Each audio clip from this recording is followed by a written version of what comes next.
First. Bismarck in Mandan has been growing and expanding for years, and because of that, so is real estate. For today, we are splitting it into two parts: residential development and commercial development. Residential development has added thousands of acres in the capital region, and it will continue. Joining me now is Ben, who is the Department Director at City of Bismarck's Community Development Department. How are you? I'm great. How are you doing? All right. I'm good. So thank you so much for being here. And we're building more homes in Bismarck, but are a lot of people buying these homes? Yeah, demand locally and nationally continues to be high for procuring homes. In fact, the North Dakota Housing and Finance Agency just recently completed a study statewide about housing demand across the state and specific to regions. And in our region is seeing specific. We'll see continued demand for residential development in the community. So that there is a fair amount of demand that exists and is projected to exist in our region. Okay. And can you kind of tell me where in the capital region are we developing? Yeah, so Bismarck I work for the city of Bismarck, but we're of course a metropolitan area that includes a variety of different counties with Burleigh County, Morton County, and even Oliver County. The entire region is growing. Bismarck specifically, which is what I tend to be more focused on. There's residential development that you'll see occurring throughout the communities. Commonly you'll see it on the edges of the community. Obviously, that's where there's the most available land to develop. But to the north, northwest, northeast, the east, and even some in the south now we're seeing. But even over the past 3 years, we've probably added about 200 new residential dwelling units in the core, the heart of our community. So really we're seeing residential growth in all parts of our community. All right, and that's great. And do you have an idea of or a plan of where you might build next?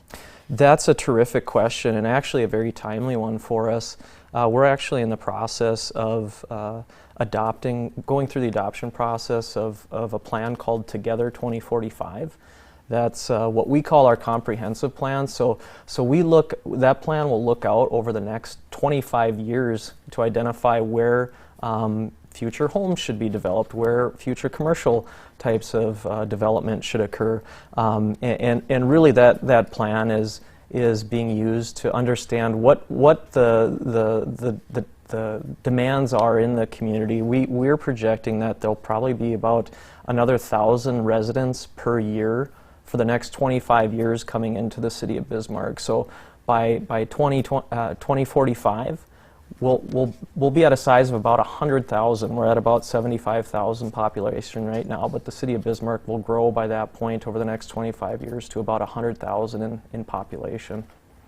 Okay, nice. And just one last question. What is kind of the balance between apartments and standalone homes in the capital city? Yeah, historically, Bismarck is somewhat consistent with other communities nationally. We see about 60% of the homes in Bismarck being more single-family homes, and that remainder 40% being attached or multifamily homes. That's not uncommon for communities around the country. Now, there is increasing demand for more affordable types of housing, not only in Bismarck but nationally. So I think what we'll begin to start to look at are maybe some policy changes that we might consider to encourage different types of development. We know that through our Together 2045 plan, affordability of housing across the socioeconomic spectrum is one of those points that was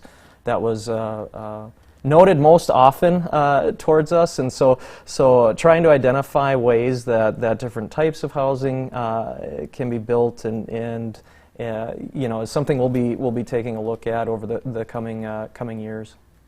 Okay, all right. And well, thank you so much. And you're not going anywhere because we have a part 2. Okay.